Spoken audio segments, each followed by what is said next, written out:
أعوذ بالله من الشيطان الرجيم. بسم الله الرحمن الرحيم.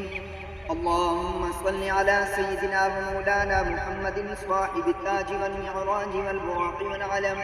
دافع البلاء والوباء والقحط والمرض والألم، اسمه مكتوب مرفوع مشفوع منقوش في اللوح والقلم،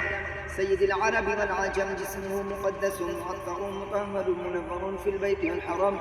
شمس الضحى بدر الدجى صدر العلا نور الهدى كافر الورى مصباح الظلم جميل الشيم شفيع الأمم،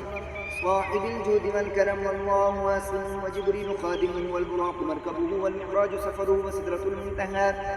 وسدرة المنتهى مقامه، وقاب قوسين مطلوبه، والمطلوب مقصوده، والمقصود موجوده، سيد المرسلين خاتم النبيين شفيع المذنبين انس الغريبين رحمة للعالمين راحة العاشقين مراد المشتاقين شمس العارفين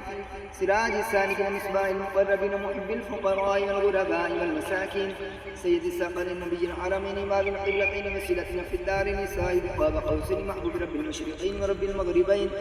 جد الحسن والحسين مولانا ومولى الثقلين بالقاسم محمد بن عبد الله نور من نور الله،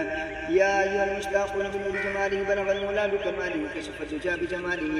حسن الجميع وقصانه، صلوا عليه واله واصحابه وسلموا تسليما كثيرا كثيرا كثيرا. آمنت بالله صدق الله العظيم.